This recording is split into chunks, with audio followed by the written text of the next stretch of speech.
Charter Commissioners present.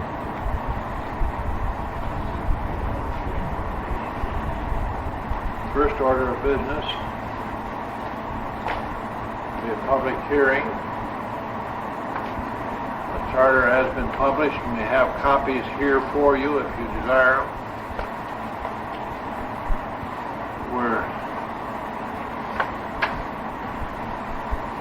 We would like to have any input that you may have regarding the charter. We would like to thank you. We recognize there are certain problems have arisen between the areas, but we don't want to address ourselves to those problems. They're problems that will be settled in court. And so we would like to have our functioning, any input that you folks may have regarding the charter, what you think about it, what you would like to see different about it, if anything, what you approve and what you disapprove. I know that there are a number of you here who have very definite opinions. Heard from some of you. I'd be happy to hear from any of the others of you. Now, Mr. Chairman, because of the air conditioning, could they move maybe to the end of this table when they speak so we can catch them on the mic? Well, we can turn the air conditioning on. Well, it was awfully warm in here. I think it's probably better to leave it in. we'll ask that you come to the end of the table so that the mic can pick up your comments, and identify yourself by name when you start in. And who can I ask first? Jordan? Mr. Briggs?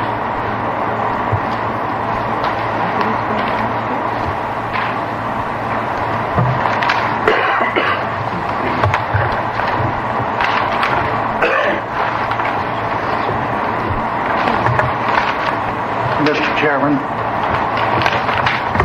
many of my questions were answered at the Chugash hearing the other night. I thought there was a lot of good input in there. Many questions were asked that hadn't occurred to me, and I had gone over the charter several times too. I really only have about 3 areas, and I know that I'm not seeing all there is in the proposed charter. But there are 2 or 3 areas particularly concern me, or I have at least the most interest in at the minute. Number 1 is the name of the borough. That to some was a little nitty-gritty, I'm sure. But I like to see this charter pass.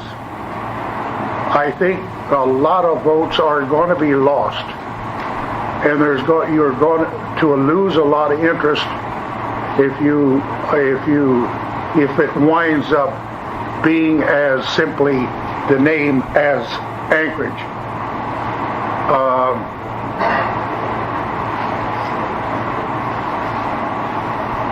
I think of Los Angeles County. Los Angeles County, made up of many towns and cities, have certain county-wide services provided. These towns and cities don't lose their identity. They're just simply referred to these services as of the county of Los Angeles. And I would ask the question, or pose the question, how did it happen that you settled on simply Anchorage other than Anchorage Borough? I think it's going to cause a lot of confusion among the voters, resentment on the part of others, and we're talking particularly of the outside areas outside of the city of Anchorage. Eagle River shouldn't lose its identity, and it'd be difficult whether you're writing to your friends outside and saying that we are Anchorage. They wouldn't understand that if we're Eagle River, how are we also Anchorage? I can't see any possible I can't see the objection on the part of the city, and it must have been a part of the city of Anchorage that somehow strongly favored just simply the Anchorage borough. My main concern, it will cause confusion. All of the other areas of the borough, Muldoon, Spanard, Rabbit Creek, Girdwood, Eagle River, completely lose their identity if it is just simply Anchorage. I can't see any real objection to having it the Anchorage Borough. Not the greater Anchorage Borough, but the Anchorage Borough. That's one.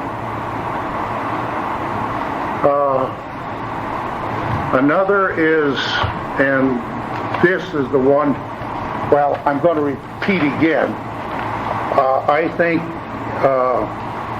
in having lived with and grown with the Anchorage from the city of Anchorage, since it was a population of 35, seeing what growth and development has taken place there, the greater part of it under the council manager form of government, I think it has been a successful government, and with the borough government, a much larger, a much more complicated government, I think it warrants even more than ever that it be operated on that same principle with a professional manager, the best that money can buy. Of more concern to me than any other are the city councils. Now, at the meeting the other night, I can't understand why. There were several who gave testimony there, I think all from the city, 3 I believe, who opposed the community councils. Perhaps the people of the residents of Anchorage can't see any value in that. I see a distinct value as far as our community is concerned. I think also would occur from the standpoint from Girdwood.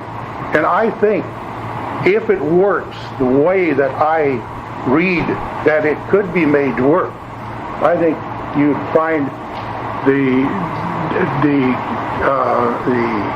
community councils as a very effective instrument of local government, which would contribute greatly to the efficiency and the effectiveness of the Anchorage Borough. As I envision, and I may be wrong, this community does have to have some sort of sub-local government entity to identify itself and to identify ourselves to other peoples or to the other parts of the borough. I don't believe the separate borough is the way to do it. That will be determined whether what happens there could make the rest of or the other alternatives academic. But in the event that it didn't become a separate borough, Then one other alternative is a unified government. If it is unified, then we have no choice. If the little borough doesn't become a fact of life, if the charter isn't passed, then our only other alternative is some form of city, second class or first class. I see all the advantages to our area as far as local government is concerned. In a council, in the community councils, I think we could accomplish all that the people want, mainly to have government closer at hand so they can express themselves, address themselves more directly to their separate problems. If I would be hopeful that the charter would pass, the unification charter would pass for no other reason. I think the community council is the ideal instrument by which the community can be most responsive to the citizens and have more citizen voice in government. Now, there has been some suggestion on the parts of some that all you're doing is duplicating government. Well, if this thing would operate as I see it, there would be no duplication of government. As I envision, and I may be wrong, and I have talked to the people who drew up this community council, it appears to me that taking a specific case, suppose it was, and we're talking about now, the old Section 1 of old the old GAB Section 1, Eagle River Chuyak area plus a portion of Muldoon. And somehow in the apportionment, that's the way it's going to be done within certain bounds anyway. But the way this appears to me, and it would function, would that there would be at least one, possibly two community councils, and two only. One for the Chuyak Eagle River area, and the other for the balance of the old Section 1. Their problems, their interests, their concerns are somewhat different. If the charter proposed that there would be that a council would be created out there by election of representation from the whole area, approximately as was proposed or is proposed under the new borough. So you would in that case have a community council of 7 people. That would be the council. That council would have the powers as have been set out in this instrument, community council, and to some extent in the charter itself. Now, that council also could have its own, as a result of the first go-around of the small borough out there, we came out with a local elected school board and an appointed zoning, planning and zoning commission. Both well qualified, both interested groups, both contributed a lot to the general welfare or the general concern of the community. So they could be appointed by the council to serve in those capacities. Just those as examples. the way I envision this is that what actually you would be doing there, you're not really duplicating any government. That could be a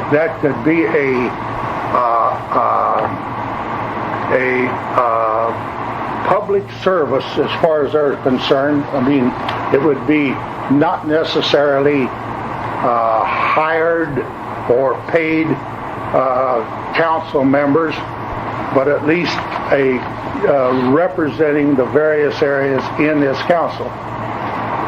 I have a strong, and their primary function would be to analyze the problems, get the input of the people on the local level, and to convey that to their assemblyman, so that the assemblyman himself could be far more effective on the charter assembly than he has ever been able to do before. It's almost impossible nowadays for any one assemblyman to get the feeling or find out the needs of a community. If that could be done by a community council, and in the event there was another council in the Muldoon area, they could almost provide the guidance that the assemblyman of that area needed to carry to the 11-man assembly or whatever it is there. I think you would find that much of the spade work, much of the discussion that takes place now in the assembly could be eliminated at your local level in your community councils. I do feel it would work. I do feel that you could get interested people to volunteer to serve as council members if the purpose was to serve the community, and if they knew that their judgments, their wishes could be conveyed not necessarily by the council itself, but through their assembly, through their representative to the assembly generally. Now, I am not sure that, I've read this thing time and time again, I'm not sure that that's what they propose. I feel sure in my mind that it would work. And as I stated, we do have to have some form of sub-local government out there. I think this could serve a better need at a lesser cost, and cost in this case is incidental. Better need as a council for the community, rather than as a separate city government, because you are to extent duplicating government when you set up a city government. That's basically, I just wonder, comment made last week at one of these by a knowledgeable old-timer in Anchorage was, ask the question, do the people of Anchorage realize that their voice in government is cut from, what is there on the council? 9 and 5 in the assembly. 9 and 5 and 14. Down to, how many would they have in the city now? 11. We mean under this charter? Yeah. 11. The city itself? No, I mean the city area. I would think the basic population around 5. So actually, what they're doing is they're going in a diverse direction of what was intended to get their government back to people. Instead of having 9 and 5, 14 who they can go to, they're really only going to 5. I can't see. Mr. Chairman, when we were talking about, there would be districting, and I was just thinking that the total number that perhaps would be the city, they could go to any one of those 11. It wouldn't be as if they just had 5. The city would not exist in this, I mean, it would be a service area. I realize. The sections could well cross what are the present city lines now. So it's the representation for the total number of people. As far as area-wide services, it would be the same as it is now. Okay, I'll ask the question to be the thing that bothers me a long time. The apathy on the part of this area, and I think it's all over Anchorage. It don't make, in the recent years, elections or whatever, or such discussions that we're having here. And why that apathy? Is that apathy because the people feel that they're powerless to do anything with their government, their local government, any more now than we are in their state government? Powerless to, we've elected our people to the state government. We're powerless to control what is being done down there now. Is that the same reason that we've seen so much apathy in particularly the Anchorage area, well, all over the borough the last year or two? Is it because the people feel that there is just no way that they can be effective in their local governments? That's all I had. I'd like to appreciate all of your comments, Glenn. You've obviously done some thinking and studying. Don't you have a post office out here for Eagle River, and doesn't Chugiak have one where you address mail, Chugiak, Alaska? Yeah, that's right. We do. Well, I was kind of interested in your comments. You know, the Greater Anchorage Area Borough under law is a municipality. Anchorage is a municipality. Yeah, that's right. City of Anchorage. And we, in calling it Anchorage, wish to avoid either the city or the borough. It would not mean that Muldoon, Spenard, Hillside, Sand Lake, Eagle River, Chugiak, etc., all of those regional names would disappear. They would continue in the same fashion, and I'm just wondering how, really what we want to get away from city or borough, either one or the other. This has been the whole issue, who's going to win? Well, we would like to call it just Anchorage, and that's not, as far as I can see, going to impact your ability to utilize the name of Eagle River. Well, I feel definitely it will cost many votes outside. Anyone from the state side now, Anchorage is the city of Anchorage. There are nothing in the environment of Anchorage. They don't know anything about the outside. All there is up here in this geographical area is the city of Anchorage. They're not aware that the Anchorage area or the Anchorage borough now is made up of a city of Anchorage and many communities outside. All I'm saying is this, that what is lost? What is lost by calling it borough? Any more than Los Angeles County? And down in that county, they refer frequently to Los Angeles County, of these many cities of Los Angeles County.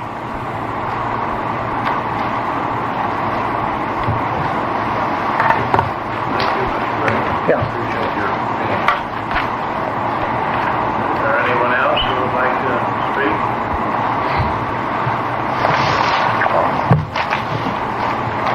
Preliminary vote here. There we go. I'm sorry. Well, I have some things to pass it off here. Thank you. Don't worry, I'm not You've got some skittish.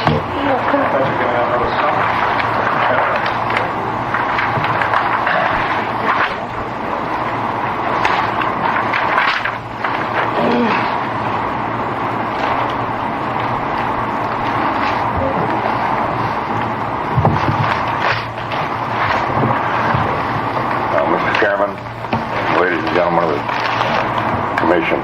My name's Roy Fields, and I'm here representing the Taxpayers Defense Association.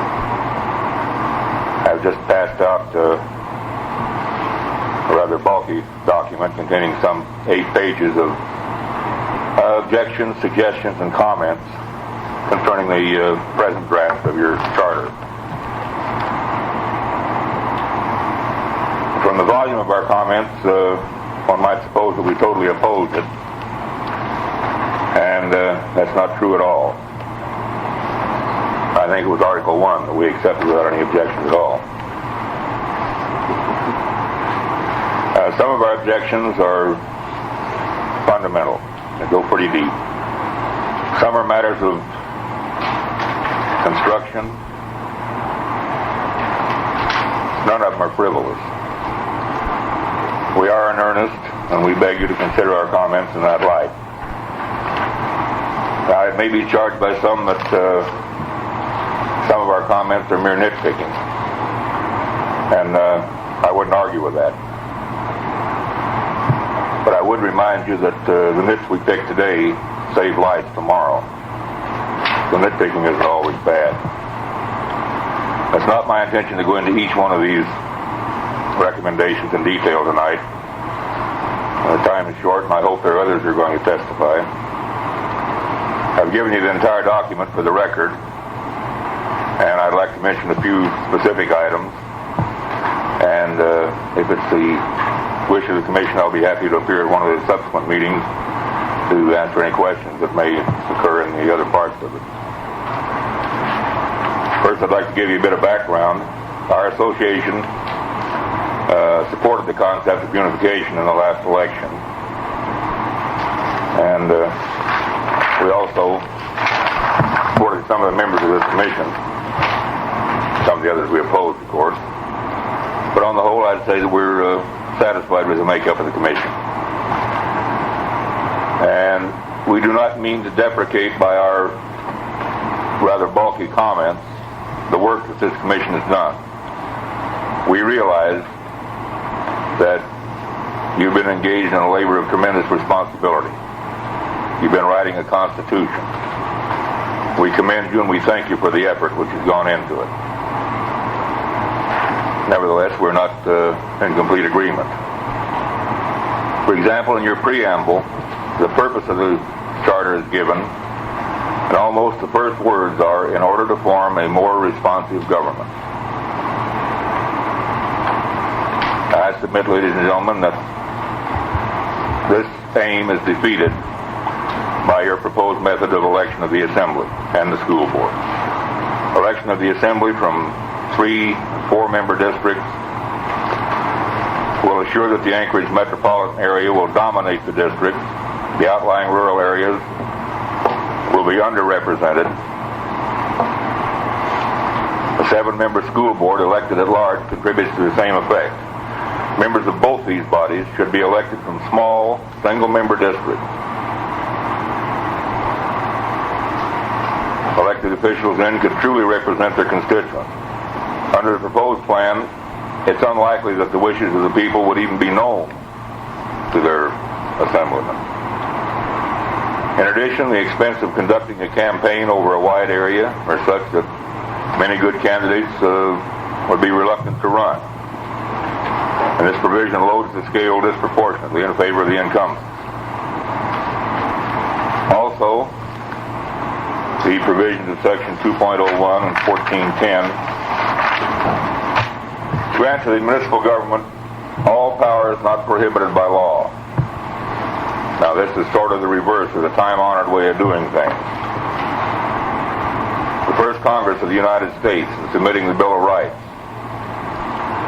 reserved unspecified powers to the people in Amendments 9 and 10 of that document. I hardly see how this municipality can do less.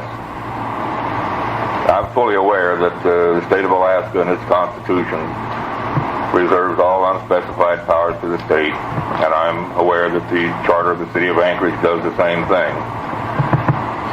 But I think we're writing a new charter, and I think we should do it a better way and revert back to specifying the powers of the municipality. and reserving all other powers to the people. Another item I'd like to mention is the comprehensive plan. This proposal seems to me not only politically wrong, but morally wrong. We've already incurred indebtedness, which will be a millstone around the necks of our children and their children and their children's children. Now the proposition is that we plan their lifestyles for them, and we have no right to do that. I don't think anybody in this room could have foreseen the problems and conditions that we're facing today 15 or 20 years ago in order to plan for them. Conditions must be met by the people that are there. I don't contend that it's wrong to make plans for posterity. I think it's right. I think we should plan some way to leave them out of debt so they can pursue their own lifestyle without having to pay for our extravagances. And one last comment. I'm a person that likes to talk to people, and I do talk to a lot of people. Once in a while I even listen a little bit. And of all the people that I've talked to about unification, and there have been a lot of them, they seem to be pretty evenly divided on the subject, about 50-50. Apparently they're a little more pro this time than con. And the funny thing is that the majority of those who favor unification say, it's the only way we'll ever get rid of that damn borough and the empire they're building out there on Tudor Road. And the majority of those who oppose unification say, it's no use, we'll just wind up with the borough with even more power. I guess the point I'm trying to make is that a lot of people don't love the borough. Yet it seems to me that your charter offers us the borough doubled in space. Only the name has been changed, as they say on TV. That's about the substance of it. As I say, there's quite a bit more here, but I don't expect anybody to sit down and go through this. I think that we should specify the powers that the municipality has. Yes. What type should we list? Planning, education? Well, I say we should list all of the powers that the municipality is going to have. Please don't get me started on planning, because it will take the rest of the evening and you wouldn't like what I'd have to say. But yes, I think that's reasonable. We make provisions in Article 15. Article 15 also, I think, is excellently done, except for one small grammatical error, which provides for amendments to this charter. And if we find, certainly it's not inconceivable, and if that should happen, we can amend the charter. It's a bit cumbersome, but it should be a bit cumbersome to make an amendment.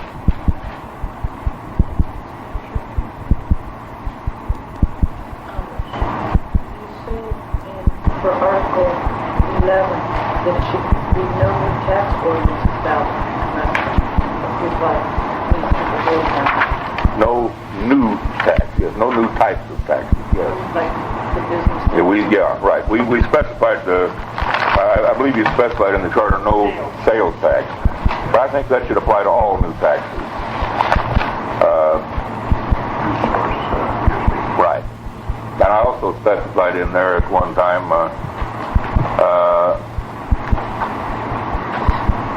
that I don't remember exactly how we worded this. We kicked it around quite a lot. That when one group of people is taxed, one specific group of people is taxed for the benefit of another group or municipality at large, that tax ordinance should not be valid unless it is approved by a majority of those people against whom the tax is levied.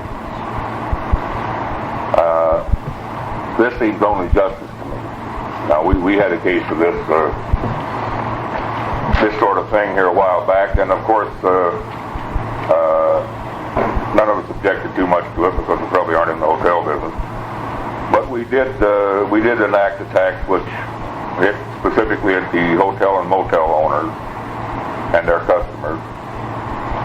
and everybody went out very cheerfully and voted for it because, you know, as I say, we are not hotel and motel owners, and most of us aren't customers of hotels and motels. It just doesn't seem to me that this sort of thing is right. It may be that it can't be avoided, but I think we should make a try. Just kind of a philosophical question, Mr. Fields. You've obviously done a lot of homework, and the commission's had a lot of good testimony. We're going to make some changes. We're certainly not going to make all of them. I just am interested in your group, and have done a lot of work.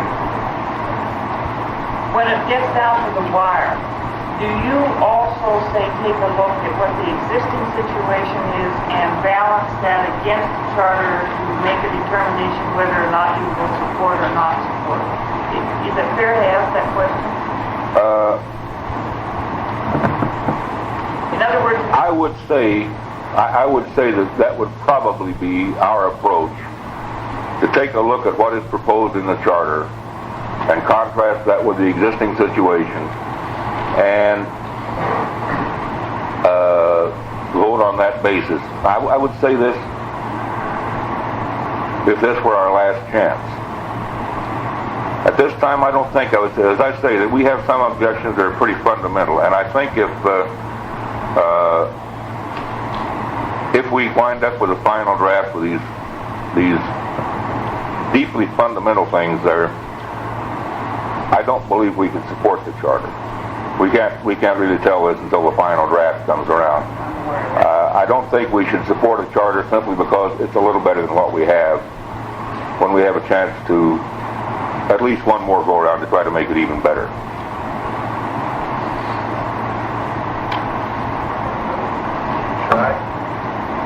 Fields, I have two questions on Section 309 ombudsman.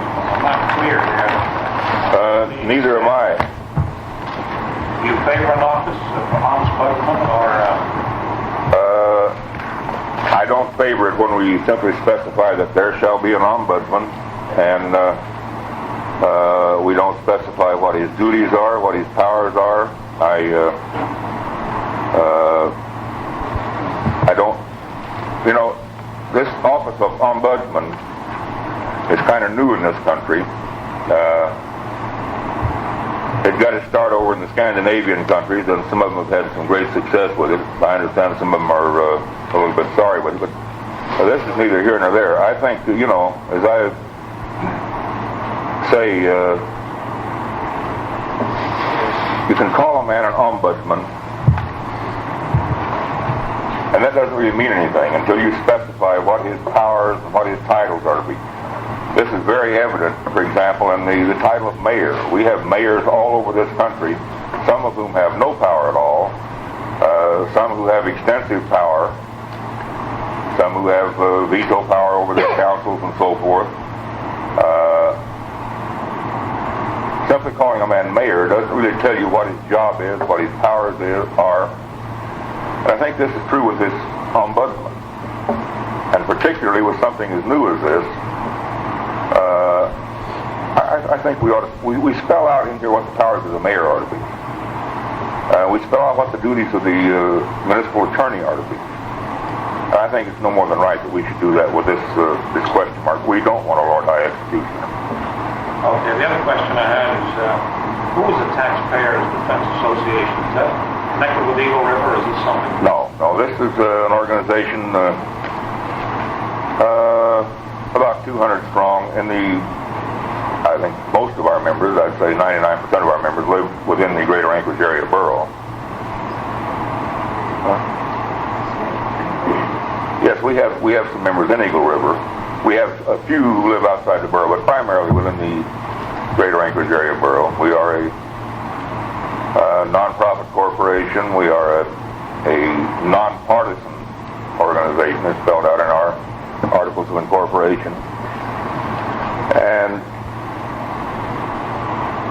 we are concerned with, well, as the name implies, we're concerned with taxes, but we are concerned, in addition to the amount of tax money that we spend, we're a little bit concerned as to where it goes and what gets done with it, too. we have several operating committees. We have a crime and courts committee, for example, that concerns itself with the criminal justice system. And we have a borough committee, a city committee. Maybe one of these days we can get rid of one of those. Right now we have a charter committee.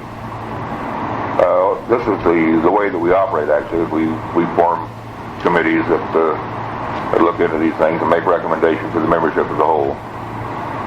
And then we vote on them. And let me say that the vote of the membership on this document are by no means unanimous on every section. I mean, we've got a pretty varied membership as well.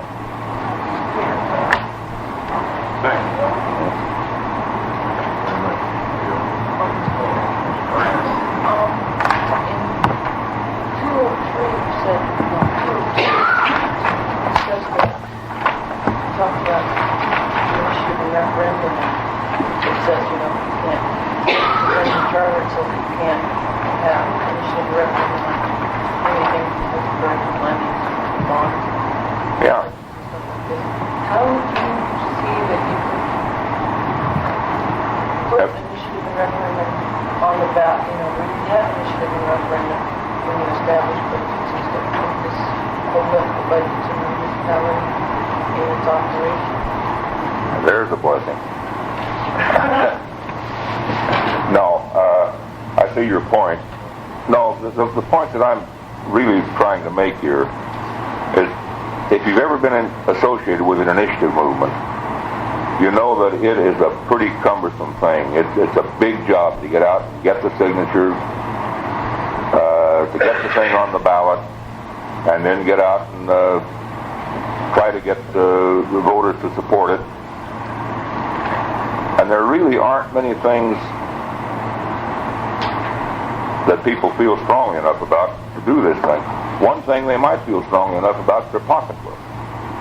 But this is the thing which, in the state constitution and in this charter, we are specifically prohibited from initiating action on. Now, I don't see anything in the charter. Well, yeah, it says initiative and referendum. So we're stopped both ways.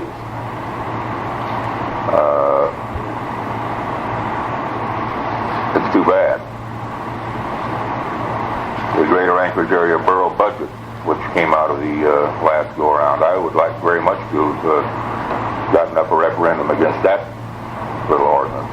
But of course we can't do that.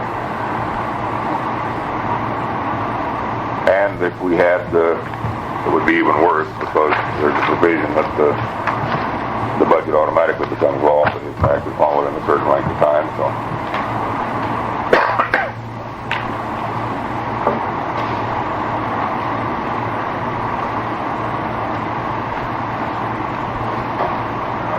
well, yeah, Mr. Chairman, Mr. Fields, I think the fear that where that particular problem is concerned, the fear that the Commission has is that initiative would be brought, successfully brought, and the government would in essence go out of business because they would have no monies. That could happen. And well, we don't think it would be responsible for us to allow that to happen. may I say to you, sir, that if an initiative could be successfully brought and maintained to put the municipality out of business, the municipality should be out of business. That's what initiative is all about. I think there's a philosophical difference there.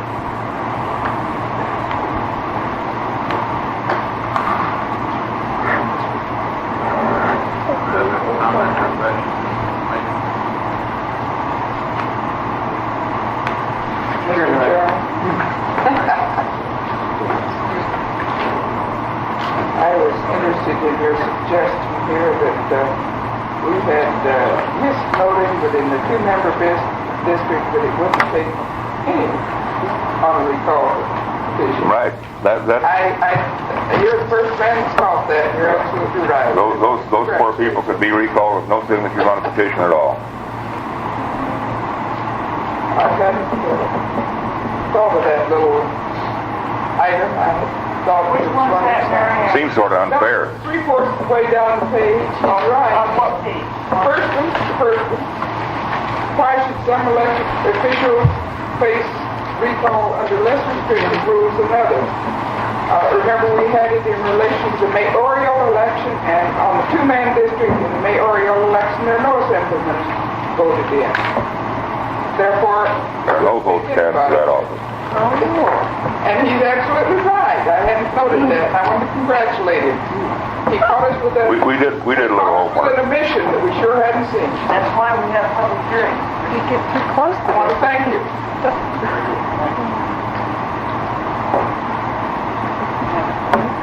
Mary, was that your fault? I don't know. I'm not in the two-man district. I might have thought about it if I was. Josephson? There are no other questions. I want to thank you very much for your testimony and for giving us your thoughts of your body. Well, as I say, this thing is rather bulky. I will attend one of the future meetings. If you have any questions on anything that you haven't been able to dig through this thing tonight, I'll be happy to try and take care of it. Are there any others in the audience who would like to be heard? Yes. State your name. My name is D.C. Schrader. I live 6 miles up Eagle River Road.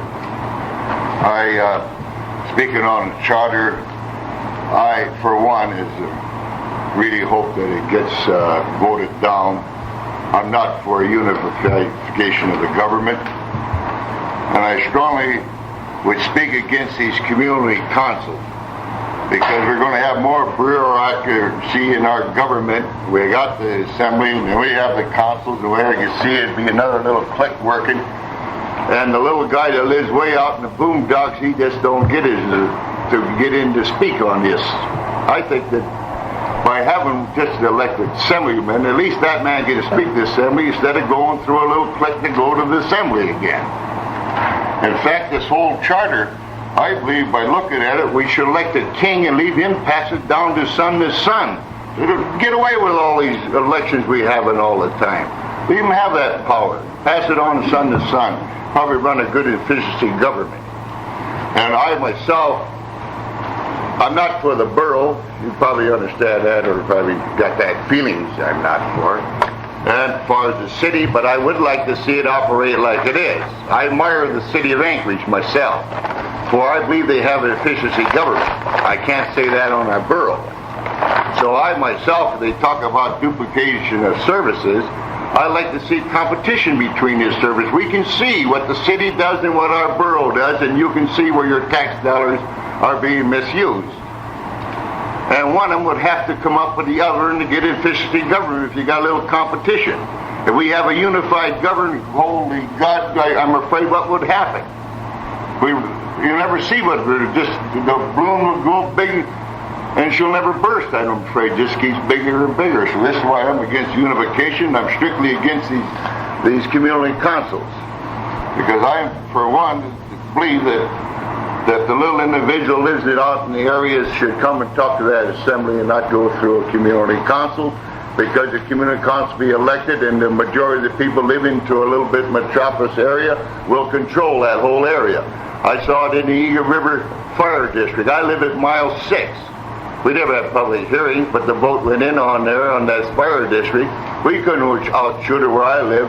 But by gosh, if I have a fire up there, I might forget about a fire truck coming up 2 hills and that's to mile 6 up there where I live.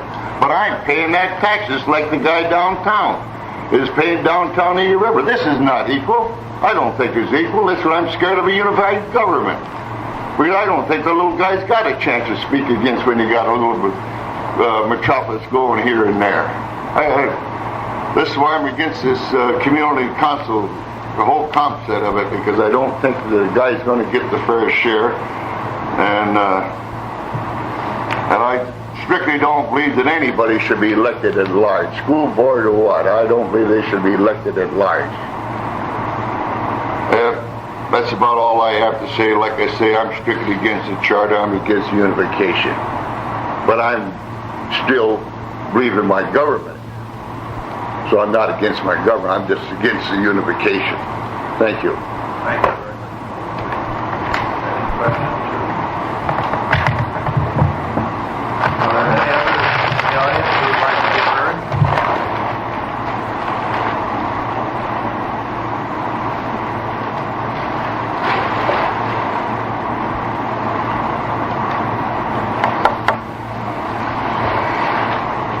Is there anyone else in the audience here to be heard?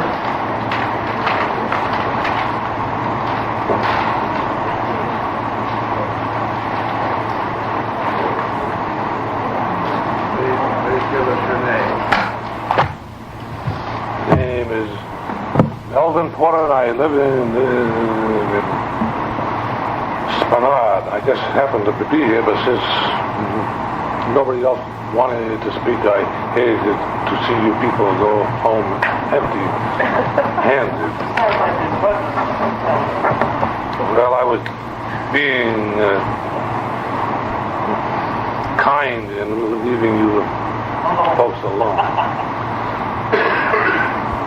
But I would have eventually got to see you because I find this is another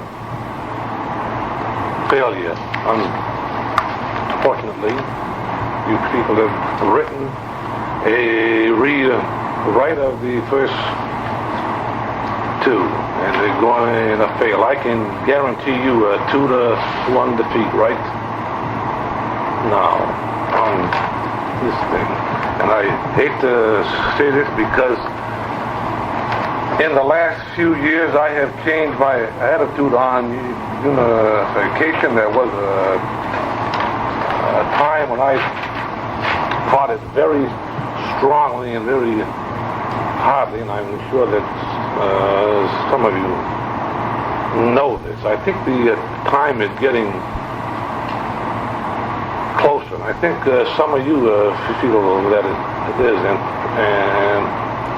perhaps in feeling this you think, well, the people are about ready to accept anything. Don't you believe it? That's just not so. There's still a few of us old hardheads around, and a few of us who have been in this government process for quite a long time, and we know just about what has been taking place, and we even know where a few of the bodies are buried. And we're not going to be fooled by rewrite or a rehash of the first two charters that failed. And I would remind the people not to be too quick to jump to a charter, because this is not necessarily the last chance, or the next charter not necessarily the last chance. Howard County in Maryland wrote 18 charters before the people accepted the charter, and I would certainly hope you people would take note of that and realize that you may also have to write 18 if you don't improve your attitudes.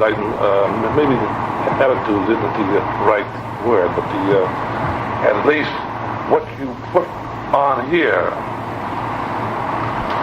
I was thinking of some things, and perhaps if I just read some of these thoughts I was having the other, had some thoughts on a charter. That isn't the sheet I was really after. You know, you people sit there writing a charter, and the people, all of us are here, and we come to government to solve the problem, and the government is the problem. That's the problem right there. And it's not just the borough or the city, it's also the state. And you don't have to stop there. The government is the problem. And if we're going to write a charter, we should certainly write a charter that takes away as much of the government as we possibly can. And you've probably solved a lot of your problems.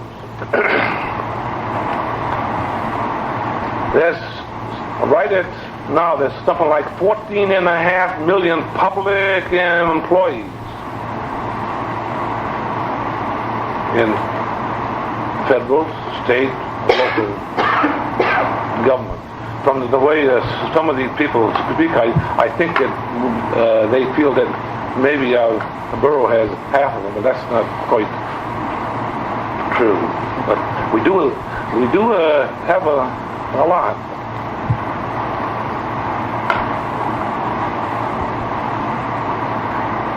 There's a question about balancing budgets. You know, it takes a person, and it has to be something like the lady on her first date. If she's going to protect the virtue, she must learn to say no. We also must learn to say no if we want to balance the budget. You've got to say no to some people.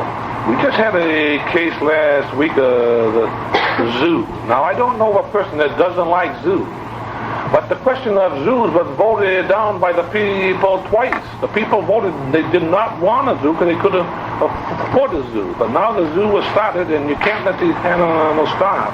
And there was a question where somebody had to get up and say no. Not that the zoo wasn't a good thing, but the people had spoken prior to this twice on zoos. And the assembly or the people who sit there in the government do not have the right to overrule what the people has spoken about. You people here had an opinion poll on what would the people like to have in the way of districts, and the poll came out they wanted single-member districts. And what do you put in your charter? Multi-member districts. Don't you listen to your own polls? You people had it. If you don't listen to it, then you're wasting your time, you're wasting our time, you're wasting the people's time, and you shouldn't do this.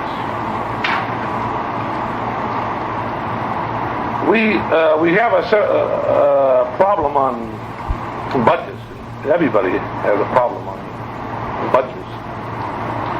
And I think that if the borough, I'm going to call it borough, if you want to call it something else, that's okay, I'm going to call it borough. If the borough was going to set a budget, they should set the budget for the department. That is what you've got to live on. Either you live or you starve to death. If you can't make it on that, then the head of that department is probably not capable of handling his operation. We should especially do this in schools. Never have I seen a place where the school board brings in a budget and says, here it is, eat it or throw it out. That's an absolute reverse of how each of you would operate your business. None of you would let the janitor come to you and say, hey, I got to have $100 for brooms and stuff. You'd say, you got a $50 operation, and if your brooms don't last, then sweep it by hand. And that's exactly what you would do, because that's what you have to do. Well, the same thing operates here. When it comes to budgets, and you should write this into your charter this way, that the budget will be set by the assembly or council, and these people must live within it, and it can be done. Now, I know, and Dick knows, and Joe knows, they've sat there and watched these inflated budgets come in, and they know they'll be chopped, and they fight tooth and nail for something they don't even need. And this is ridiculous. Recall. I heard a man speak on recall, and it should be just as easy to recall an assemblyman as to an electable. We shouldn't make it more difficult to recall than to elect. How about department heads? Maybe they should also be under recall. The public goes to a department and this department head sometimes he could care less because he knows you can't touch him. You have to go through the assembly, through the mayor, through the whole works to get down backwards to get to him. If the public has somebody running and a department they don't like, they should put in a recall and he must be removed. And I think they should have this right. Nobody should be secure from the public challenge. From the mayor on down through the janitor. And maybe I shouldn't call him a janitor. From the custodian. He likes that title. How about an ordinance? Ordinance, the assembly sits here and they pass all kinds of ordinances. And the public say, I don't like that, but they can't do a thing about that. Nothing in here where the people can say, I want to rescind that. I want to have it recalled. I want to have it replaced. There's no place in here where the people can say, I don't like that ordinance. And they should have a right to go to the assembly and say, we have got a petition, this ordinance so-and-so, number blah blah, whatever, we want it removed. And the assembly must put it back on and either give it to the people to vote on if they're afraid of it, or they wish to do it right. Now, there is referendum. I saw the referendum, Alice, you bet I read the referendum. You That's can't, not what you're talking about. no. This specifically states you cannot recall ordinances. The referendum. Certain types of ones. There is nothing in the government that does not belong to the people in the United States. And I'm sure I don't have to remind you of it. Of the people, by the people, and for the people. And that's the way the Constitution was written. I didn't do it. You didn't do it. Thank God that we didn't do it, but that's the way it was written. And I assume that's what it means. That the people have the power. The people have all the rights. Not the Charter Commission, not me, not the Assembly. The people do. And I would... Should I hold up you change your tape? I'm sure you wouldn't want to miss any of this. No, I don't. I'm sorry for interrupting. So I think that we should have some vehicle in here where the people can say, hey, we don't like this ordinance. We want to get a petition up and rescind it. Here's one question. I heard this first man speak about this first thing, and I fought this every time written in charter.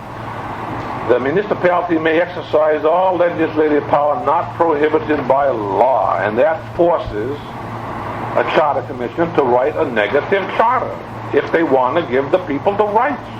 They've got to say you cannot do this, no, all the way down the line. So then the people have the right to say, okay, we would like to do this. And the people have a right to say, okay, we'll give you this power. But you must also put in a place where the people can say, okay, we gave that power last year and you misused it and abused it and confused it. We want it removed, and they must have a place where they can remove it if they didn't like it. Maybe it was misused. Oh, but that's what that does, Mel. No, it does not, Just Bill. a moment, Mel. I interrupt you on that. Go ahead. If you say that the borough may exercise all powers not prohibited by law, you allow the people, directly through the initiative, indirectly through their elected representatives, to do what they want to do at the local government level. If you do not do that, if you say that the all-wise Charter Commission says you can exercise the education power, the tax power, etc., you prohibit the people, if they choose to exercise the power, from exercising it. So if we are trying to, and I'd like to comment on this, if we are trying to expand the options of the residents of this government at the local level, that is the way to do it, it seems to me. And if to the extent that we specify powers and exclude others by implication, we deny the people the right to exercise them. What you say, Joe, is absolutely right, except for one little fault. The municipality becomes an 11-man municipality. This is what's wrong with it. No, it's also the initiative of the people. They do. Well, you can always assume when you write these documents that the people will elect bad people and that they must be distrusted and that they are going to be tyrants. Or you can assume that the people are wise and will elect good people and will watch them and will also exercise their power of initiative. And I'm in the latter. I'm an optimist, I guess, but that's the way I view it. I think Dick wants a shot at you. No, I don't want to shot at you, Mel. I want you to finish because you and I happen to be with Joe. I believe the people can elect good people. Well, no, I think they can elect the good people. The only problem is the good people get confused. Right. They listen to the wrong power groups too often. Go ahead, finish up. Chairman, just one comment on Bill's very valid comment to say that you cannot add a service without you very carefully spell that out with those in the area affected. So you have an additional right that you have that opportunity rather than have police or fire, etc. Put upon you without your say-so. Now, will you also add into your charter near this particular question of power that these powers can be removed by the people? Mr. Chairman, it does say that. It says that. It says that the power can be, the service area can be discontinued, abolished, and that doesn't. Okay. But how would you go about removing dog control? Now, happens. I like it, but how would you go about removing? I wanted to remove dog control. How would you do it? In the whole community or in part of the community? I don't care. All right, I can do it either way.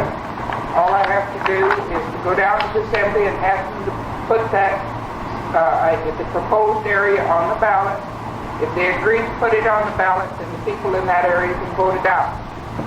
If they are unwilling to put it on the ballot, all I have to do is to organize an initiative, and it tells me how to go about doing the initiative, and it will put it on the ballot whether the assembly wishes it to be on there or not at the next general election, and the people will have voted. Well, I apologize for interrupting you, but no problem, Joe. I know you do take local government with just the kind of civic pride that I wish everybody did. But I was prompted to talk because in your earlier comments you talked about the people being sovereign, and my comment was directed to the fact, at least my opinion, that this is the way we do that. Well, I know what you're saying, John. I fully agree that we do not want telling us what to do here, and I fully agree with this. But if you read in where it says referendum on item A, 1, 2, 3, the third line down, it starts, the powers of initiative and referendum do not apply to ordinances establishing budgets, fixing mill levies, authorizing issuing of bonds, or appropriating funds. Here are some areas in which perhaps the people should be most vitally concerned. Now, I know that Dick's concern was a valid one, that perhaps the people, by voting on a budget, might vote somebody out of business. There are school districts in the country. Mr. Chairman, if I could interrupt. No, that's not what I said. No, that's not what I said at all. If the people want to vote the government out, that's their business. But you can't stop the government by bringing forward an initiative. There's two entirely different things. No, I'm not. A minority of the people. This is a vast minority of the people. Now, let me clarify this because I think I'm being taken to task for that comment. But this is 10% of the people, and I don't want to see 10% of the people have the power to stop the government from acting, to put the government out of business. I don't think that's realistic. Now, that's what I meant. You've got 10% of the people running it right now. Then. But this is beside the point. Yeah. Okay. Let's get on with your comments now. I was really going to say this, like, had you in Anchorage, but since I was here, I'd like to talk to you. Anyway, I want to meet some of my friends. Haven't had a good argument in a year.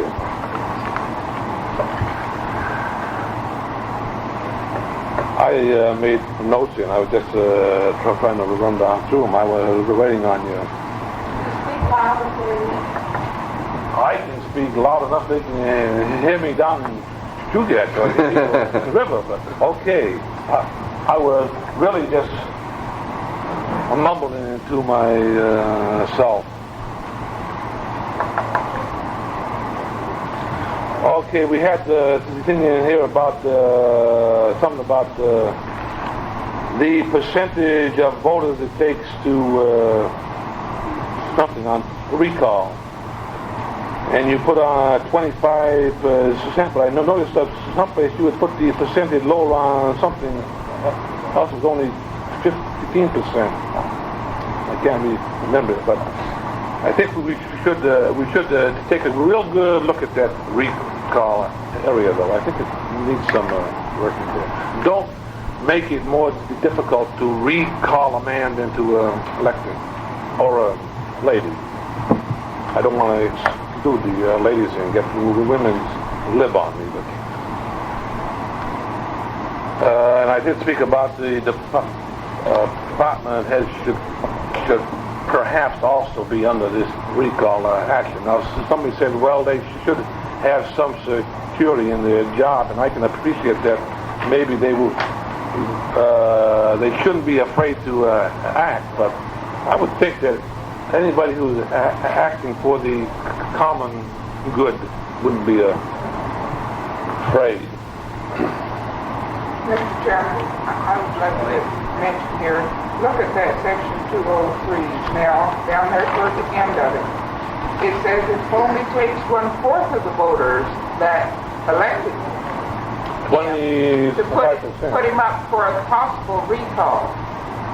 If it's in a district, and if it's in at large, it says that it would take only 15% to put him up for an election for a recall. Why? Which is less hard than to get him elected. How many does it take to elect him?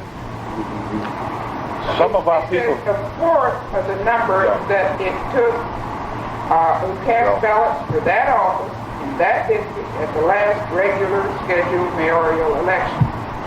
Yeah, I've been reading that too. And you have to take It only takes about a fourth of what it took to elect him, approximately. If he was elected at large, it only takes a 15% to put him up for a possible recall. On the large. At large. This is putting him up on the election for folks to vote him.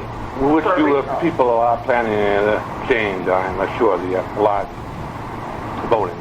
But, I hope. I also do. But I think that if you look, well, let's just not go on with it. Okay. As I was saying, all the powers that are voted on by the people and passed by the people may also be rescinded by the people. And I find that somehow it becomes more difficult for the people to go back and say, hey, we made a mistake, we'd like to cut it out. And I find that this charter and the president, government, make this difficult. I would also like to see all the bonds voted on by the people. Now, somebody said, well, I know I've heard this argument for a long time. Revenue bonds don't affect the general operation. That's just not true, as they do. If the revenue producing areas fall in the red and the general fund picks it up, so they are affected. So I think that all bonds. What do you think about the possibility of limiting a mill rate, an absolute high on it? Think of it. It can be done. It's not something new. It's not something unusual. You can say the mill rate will be zero, number of mills, and that is it. And this means the government must operate with an economic quality that they will work within the money they're going to get. If they know what their assessments are, what they are projected, and they know what the mill rate cannot exceed, and they know they're going to have about this much money to work with. And I'm sure there's not one of us that doesn't have a problem on taxes. We all do. So I think I would at least hope you would consider this. I wrote in here that government cannot spend more income than its income. No deficit spending. And I had also written down no borrowing against estimated revenues. And I know right off I got three assemblymen here, or former assemblymen, who say, well, we have to do this. I don't think you have to do this. If you finally balance your budget and you got this kind of money coming in and you put this kind of money out, you don't have to borrow on money you haven't received yet. Not when you run your house that way. When you go down a Safeway, they don't give you credit on that basket of groceries on next week check. And we can do this, I think. And I don't want to belabor all these issues that are in here, but I think that you people could really rework this. And I really do think you can do a better job. I can give you a lot of flattery about all the talent I see on here. And it's here. You people, some of you have been involved in it for a long time. You know how it works. You know what it does. You know what it can do. I'm sure you can change it. The only one thing I've got to take Richard out some night and you get him stoned, and maybe I can improve his attitude. I don't know, but Loaded, please, Mel. loaded. Okay. Well, I was thinking of putting the stones to you, but yeah. I didn't invite the whole group, you know. Anytime. Well, that again. No, I think you really, I hate to say it, but I know you've written another failure. I'm sorry, Frank, I can't hear you. I say we'd have to disclose this influence. Yes, I suppose you will. Now, I don't wish to speak it. Please But I think do. you talked in terms of your philosophy. I would appreciate from you, and really urge you to sit down and write out specific comments to specific provisions. I've been going through and making notes, and I haven't got a lot of notes. Right? I mean, you talk in terms of philosophy, and we've got 11 philosophies, and We've batted those across to attempt to find a way that we can move ahead. And I'd like to have some specific comments to specific questions. Would that be too much to ask? It is. It really is, and it shouldn't be. I say it is because I just been trying to fiddle with this for weeks, and I just got little notes here. Yeah, I would speak to some things which I think you are concerned about. Community councils, I think that's the best move you've made. Notwithstanding what my friend back there says, he doesn't like them, I do like them. I think it's a good move. The more you can get people involved in the government to know what is happening, the more you're going to get a few big mouths like me down here telling you how to do it. And perhaps with all of us talking and hollering, complaining and crying and whining or whatever, we can get all of it ironed out. And I personally think community councils is fine. There's just one portion of it that I was somewhat bothered about. The last paragraph 503 establishment, the last paragraph, the ordinance shall provide that if the community council wishes to share rights and powers or supervise a service, a representative governing body shall be elected by the community council. Now here we have a community council electing another council, and I think perhaps we're going into something that might proliferate like Pandora's box. We might just open up an area where then this council will say, well, let us elect another council to handle this park, and one to handle this street, one to handle that sewer, and we might just wind up with nothing, you know, because I think you failed to put the word area on that. I think it should have had community council area. I think there should have been an additional word there that we failed to put on. It wasn't intended to be the body. It was intended to be the area, I believe. You didn't say also how the first community council got there. Were they elected or were they appointed?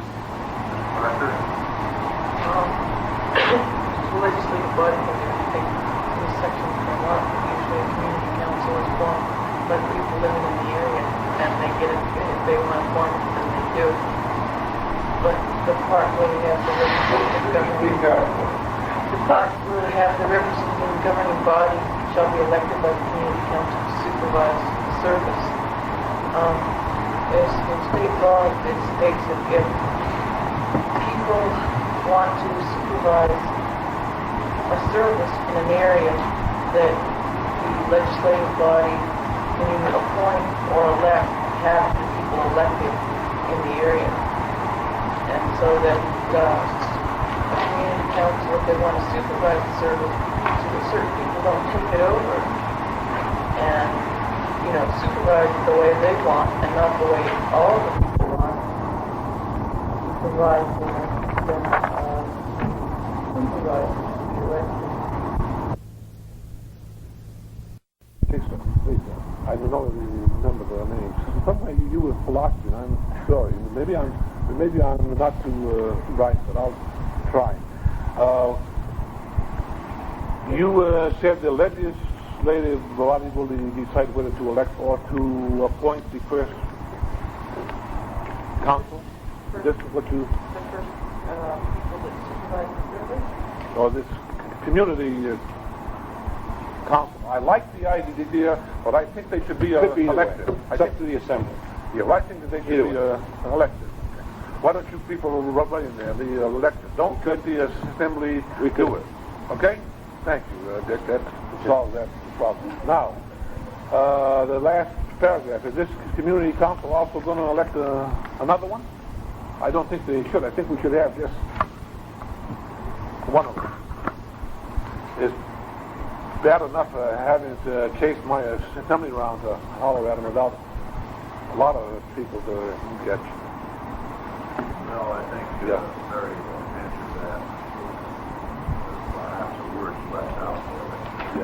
Well, the We appreciate that. question, yeah, the question of an election or appointment always bothers me, because I know and you know that too often people get into a places where they appoint people who seem to be concerned because they show up at meetings. Fellow like me, we show up and just say, hey, old Mel's out there. Well, maybe old Mel is not the best man for that particular job.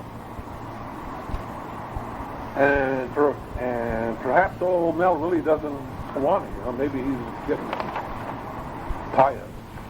But I'm not too tired to watch the charter, so let's see if we can improve it. If there's no questions, I'll try to pick up some more and get you either tomorrow or Thursday night. I'll try to do what Alice says. Yes, Thank you very much. Appreciate you being here. Thank you. I drove all the way out here just to harass you a little bit. I am sorry that I interrupted you. No problem. Is there anybody else that desires to be heard tonight? Yes, sir. I just like, my name's Thomas Kelly, I'm from Spinard. I just like to read this. It's kind of the basic principles you should follow when you're thinking about what's right and wrong. And the name of it is The Law by Frederick Bastiat. It was written in 1850. And like most eternal truths, holds true today as it did then. This is the law. The law perverted, and the police powers of the state perverted along with it. The law, I say, not only turned from its proper purpose, but made to follow an entirely contrary purpose. The law became the weapon of every kind of greed. Instead of checking crime, the law itself guilty of the evils it is supposed to punish. If this is true, it is serious fact, and moral duty requires me to call the attention of my fellow citizens to it. Life is a gift from God. We hold from God the gift which includes all others. This gift is life, physical, intellectual, and moral life. But life cannot maintain itself alone. The Creator of life has entrusted us with the responsibility of preserving, developing, and perfecting it. In order that we may accomplish this, He has provided us with a collection of marvelous faculties, and He has put us in the midst of a variety of natural resources. By the application of our facilities to these natural resources, we convert them into products and use them. This process is necessary in order that life may run its appointed course. Life, faculties, and production. In other words, individuality, liberty, property. This is man. In spite of the cunning of artful political leaders, these three gifts from God precede all human legislation and are superior to it. Life, liberty, and property do not exist because men have made laws. On the contrary, it was the fact that life, liberty, and property existed beforehand that caused men to make laws in the first place. What is law? What then is law? It is the collective organization of the individual right to lawful defense. Each of us has a natural right from God to defend his person, his liberty, and his property. These are the three basic requirements of life, and the preservation of any one of them is completely dependent upon the preservation of the other two. For what are our facilities but the extension of our individuality? And what is property but an extension of our facilities? If every person has the right to defend, even by force, his person, his liberty, and his property, then it follows that a group of men have the right to organize and support a common force to protect these rights constantly. Thus the principle of collective right. It is reason for existing. Its lawfulness is based on the individual right. And the common force that protects the collective right cannot logically have any other purpose or any other mission than for which it acts as a substitute. Thus, since an individual cannot lawfully use force against the person, liberty, or property of another individual, then the common force, for the same reason, cannot lawfully be used to destroy the person, liberty, or property of individuals.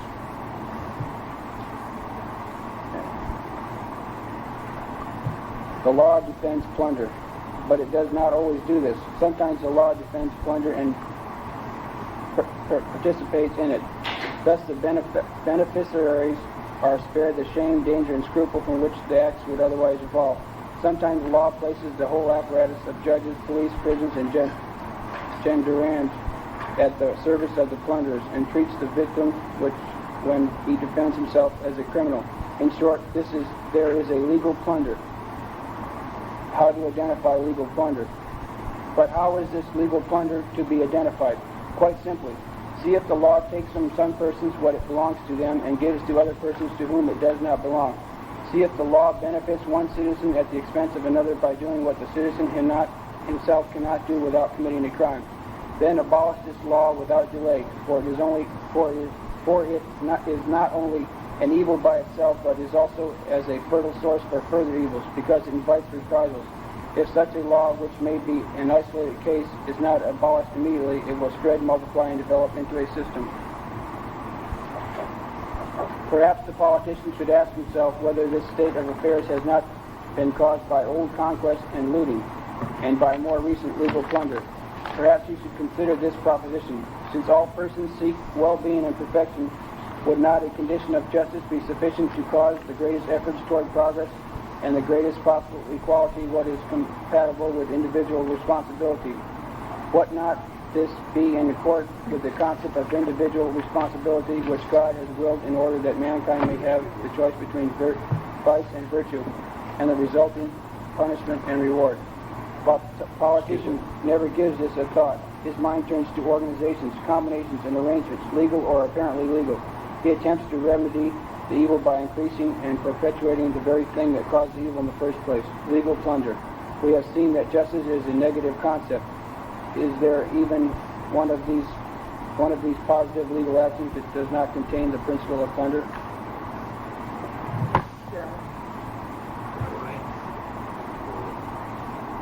I guess I don't quite get what you're trying to tell us with that. Well, see, life is a gift from God.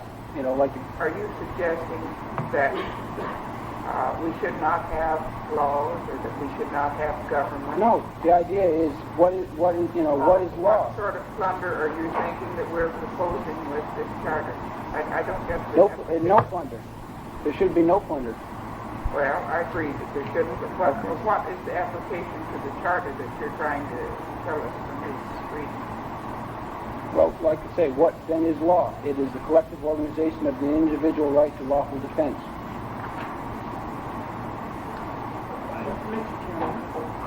I think that the question that we're trying to... How does this apply to this? How specifically does it apply? We're charged with writing a charter and, must speak to very specific individual things in very specific language. And it would be most helpful to us if you could specifically speak to those areas that you find perhaps inconsistent. And again, philosophy is tremendously important, and we all have to act within our individual philosophy. But out of that, we have to write specific words, and it would be most helpful if you could speak to those parts of the charter to give us guidance, your opinion. Have you read the charter, sir? Not as thorough as I should. Don't we have extra copies of this? Right, I have a copy, and but what I'm saying is, Mr. Kelly, I infer that your point runs something to the position taken by Mr. and Mrs. Wicks and others, libertarian group, who object to any revenue and taxation system by which some people are made involuntarily, in their view, to support others. Is that basically what you're doing? Yes, I have to agree with that. See, just like the thing says, see if the law takes from some persons what belongs to them and gives to other persons to whom it does not belong. And these are basics, and that's what I mostly wanted to put out, was the basics, is do not take anything from some persons which belong to them. How are you going to have a government without paying for it in some manner? Well, you have the government, but you don't take from some persons. How do you pay for a government without paying for it from some source? Taxes, uniform taxes, but not from one person and given, just like it says, takes from one person what belongs to them and gives to other persons to whom it does not belong. You're reading the law. Could you give us the Frederick Bastiat. And it's available at American Opinion Bookstore.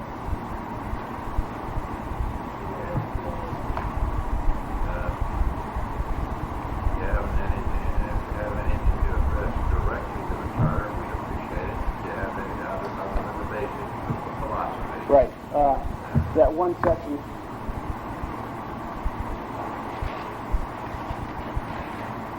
that it says, this is about, it's under initiative and referendum, section 202, and the powers of initiative and referendum are reserved for the exercise by the people of Anchorage in the manner provided by law. The powers of initiative and referendum do not apply to ordinances establishing budgets, fixing mill levies, authorizing the issuance of bonds. Well, I don't know who said it, but someone said the power to tax is the power to destroy. So if the people have no say-so in the power to tax, they have no say-so in the power that is given to somebody to destroy them, if it would get that far out of hand.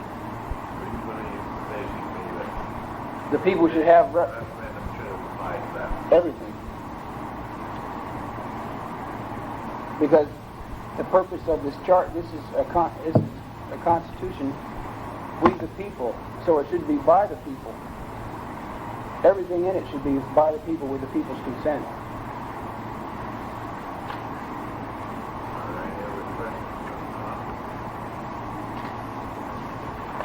Thank you for being here. Is there anyone else who would like to be heard?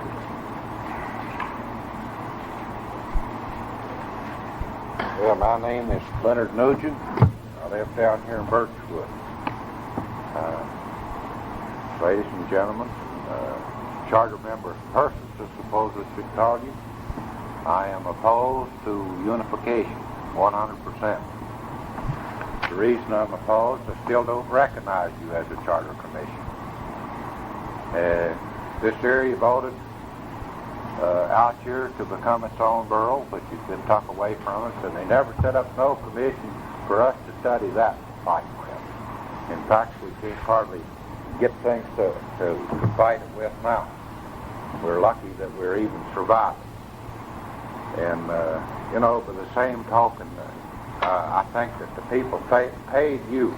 They appropriated money so that you could find out how that you could form a unified government and with community councils and all this stuff, you know, which I would like for you to tell me in all the places, in all the things that I have studied where they become unified, the taxes raised and sometimes tripled. I want to know how that you figure this is going to be different this year in this Anchorage unification thing that you have. I just can't understand why that these things are. You know, I really feel that my rights have been violated.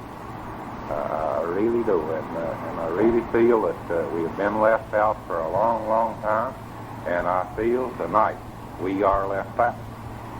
Now, I don't mean any disrespect to anybody sitting around this table, but this is the way I feel. I want you to know that. Recognize that the problem that has arisen has been addressed by the courts. That problem, we wouldn't want to address it here. We certainly appreciate your position.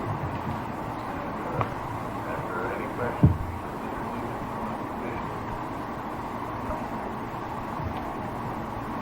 do you have any other specific? No. We certainly appreciate your being here. Mr. Chairman, I'd like to make a comment. If I've noticed anything, taxes have been going up greatly without unification. I don't see how you can accuse unification of any particular place of having in Have itself you checked other places that become unified and seen what happens? What I'm trying to say is that places that haven't become unified have had to go up, as far as I can tell, just about as fast. And unless you've got some specific instances to give us, I think it's a Well, I think they have too. That's the reason we feel that government should be split, because I can remember 2 years ago when you didn't know whether there was $2,000 in debt or 20 million. You know, or something about along that. I can remember that very well. So I think that they're too big to know what they're doing. And I think that, you know, I almost go along with it. Two governments as it stands today is a better situation than Tennessee. That's right. I favor splitting it again. You know, I favor splitting it again. Thank you. Would you like to be heard?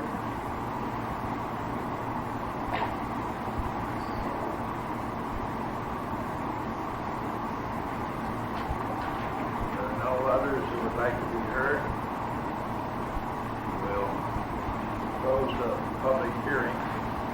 And I'll ask the board to adjourn the Prairie Commission.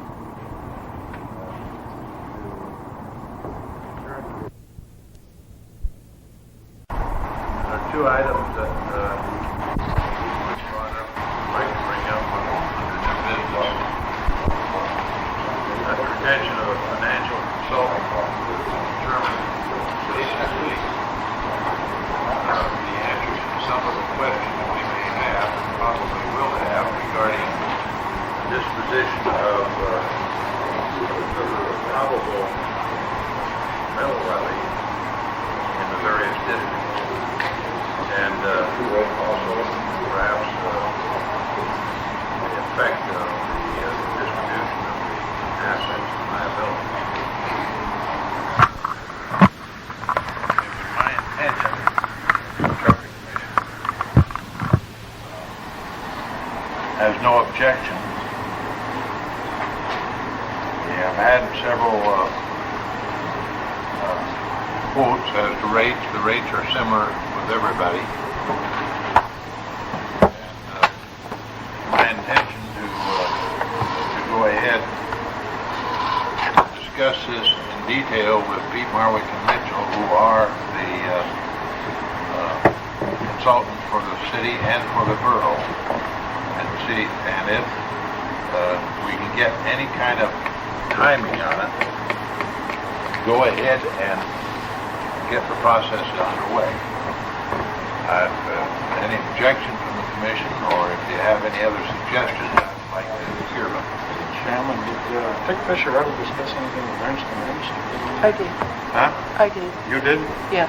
What's the result of that? I talked with Don Nellis, and he said that the best fellow to handle it was Jim Johnson, and he's going to be out of town until the 16th, and that after the 16th we could talk to him. And then I asked him how long did he think it would take, and he said depending upon what we wanted to have done and where we were going to merge departments, and how much with this bridge, and he said it might take about a month to do. Mr. Chairman, we've had a lot of questions raised already, and there are going to be others, both as to the assets and the liabilities and the effect of unification on mill levies and so on. And I'd like to see the chairman talk to Pete Marwick and Mitchell. I think they might be very good firms, since they work both for the city and the borough, and it's going to be up to them as to whether they have a conflict, to see what they might be able to determine and how quickly they could get it to us. I think that unless it's very timely, it's not going to do us much good. And if you want a motion, I'd make a motion. I don't think you got a quorum yet. We haven't got a quorum. Oh, don't we? Did we? Sure we do. Yes, we have 6. I thought we had. Yeah. Yes, we do. Well, I guess I can't count. I thought we'd lost them. I asked him. I said there were a couple of important matters. The other fish. Do you think it's? The chair would like to have a motion. I would move that we concur with the chairman, and that he seek advice from Pete Marwick and Mitchell as to the availability of information regarding assets and liabilities, the effect of unification on the mill levy as a result of a possible unification. I'll second. Move in second that the chairman contact Pete Marwick and Mitchell on the assets and liabilities and effective applications and middle levels in various districts. Mr. Chairman, I think one thing, we've had a lot of talk about the utilities. We're going to have to take another look at that, and about the bonded indebtedness of the various service areas, and I think it would be helpful to have that information from a independent source. Is there any other discussion? I don't quite get what information in relation to utilities, Just other than assets and liabilities, which would come in the other statement. I don't understand what you're... Oh, the bondability of the various utilities. Yes, I think that should be addressed, definitely. I accept that. There are a number of questions there that we're going to be asked, and we are not expert enough ourselves to get proper answers to. We should have those answers available when the time comes. And we're under constraints of time if we still aim for an August 12th Yes. date. Back it up 30 days, back it up 3 or 4 days then for printing. We're only 30 days away from it now. And, That's true. So, is there any other discussion? Question call. Mr. Roll call. This is the money spending measure. I think it should be.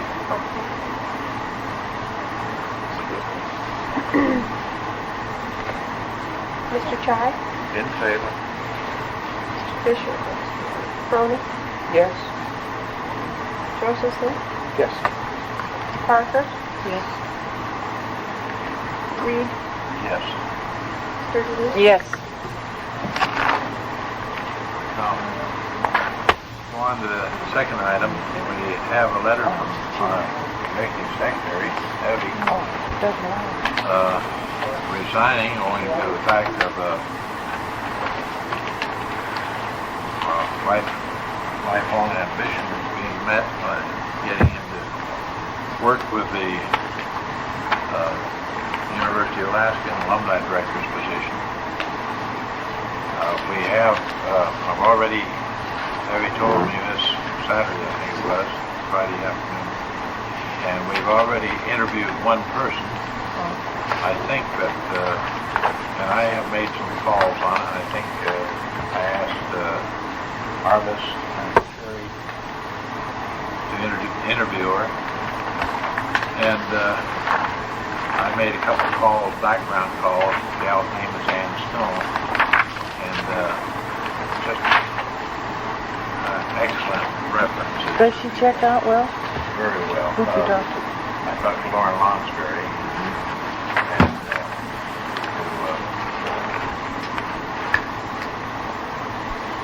Sandytown? Sandytown? No, she's gone. Kathy Janitor? Huh? Kathy Janitor? Yes. We know the same crowd. And the references are quite glowing. They say real capable person. She's been here about a year and a little better than a year. She is available for a short period of time. Lauren Lonsberry said if she'd come and stay, I'd hire her in a minute. But she said we've had her for about a month through the Kelly Girl operation. She's actually she's pregnant at the time. Anticipates a child in October. Would it be possible to see a resume? Or? Yeah, I think it's attached to the agenda. How often do you try and appear in the wintertime? How often do you try and appear in the wintertime? The worst time was this. Mr. Chairman, I think it's important for the commission either at this time or very soon to discuss how we plan to proceed. Now this young lady, and it's the only one we talked to, would be a secretary, an executive secretary. If she were to be retained to replace Evie, we would have to consider a public relations person to assist us in carrying out the education of the community regarding the charter. This young person does not have that capability. There was some discussion, and the chairman can go into detail, that perhaps that was the most expeditious way to move ahead at this time. It's very important we get someone in with Evie, and it is not that easy to find someone with all of the skills, the executive secretary skills as well as the skills in the public relations. I understand. Yes, Mr. Scheid. Following your comment, I don't think we want to spend any more money than we have to, and we've been fortunate in having in one person that capability. I certainly think, even if we have to pay $5 more, $10 more, we can still get a person with the same capability as Evie. Now, secondly, this girl is pregnant, and we're going to lose continuity. If we have to continue this commission, whatever they tell us, unification isn't going to happen. And again, that's a waste of taxpayers' money. I mean, we take this girl on for a month and then we lose continuity. So we better take somebody that we're going to have some continuity if we have to continue this thing. Plus somebody that has the capability of doing both jobs as Eddie. I can't see hiring two people. Mr. Chairman, I thought we mentioned the other day in the office the name of a person that we thought had the at least public relations capability, and I was under the impression she also had secretarial capacity. Does she? Yes. No, She's working there, but she's not available. She's not available. Omar. Okay. I just wanted to know whether you looked into it. Right. And there are several other people who have public relations. Mr. Chairman, there may be someone in the legislature staff who will be available momentarily. I don't know. I know somebody who might be able to take care of it too. We'll entertain any names that you have, but we do want to move rather fast on it because Evie is going to be gone, and we want to get some bus training what we've been doing. When is Evie going? When are you going? Well, I want to keep this as painless as possible for everybody, so Tomorrow? I kind of assumed that at least part-time I'd be available until about the 20th, which is the end of my month. If you needed me longer, I'd have to work it out, but that seemed like a 3-week chunk to look for somebody. I think one of the difficult things, of course, is that Jane is not present, heading up that particular committee, so that we knew more of the specifics of where we're going. I think you've been approached by several people from that wish to that wish to assist the commission, and whether any of those are desirable or whether we would merely work within in the commission. I don't think Jane knows where it's going. I do have some guidelines that I could type Because up. I don't think Jane knows where he's going, even after she gets back. Well, we don't want to let this drag on because it could be debilitating to our farmers. I think we ought to get more people and then just interview more people. I think the sort of advertising we're wanting to do is just informational and not advocacy sort. That's right. Well, I think. Oh, you mean for the charter itself? I think what we sort of thing we want to do is an informational sort of presentation rather than advocacy. I was just mentioning Ed Willis, the secretary, has a media background from California and has been working for him in Juneau and lived in Anchorage during the before the legislature. So we have the other capability. Yeah. Well, let's talk to him. Mr. Chairman, might I suggest that we all go away and think about this seriously and then come back tomorrow night after the public hearing and with some a specific direction and possibly names, and we have to move. This ride very long. Right. We could spend 3 weeks interviewing. I don't know. still got to go to education school too. Yeah, but we're pretty well. I just want to say for the record that I hope you all understand that if it weren't an absolutely exceptional opportunity for me, I would have told her to go jump in a lake because I think this is the greatest job I've had to do. You might as well admit it. I really feel awkward, although I think there are things about it that make this the best time to make a break if one needs to be made. Are there any other committee reports? I will expect and hope that you'll be back with some names and people for tomorrow. What is the salary on this job? Oh, yeah, that's a good idea. What is the salary on it? In case we're I've talking been receiving $1,500. on a contract, I've been receiving $1,500. on a contract basis. On a contract basis. Nothing's deductible and no Nothing benefits. deductible. You get your own business license. Yeah. Well, Well, we never did resolve that. We're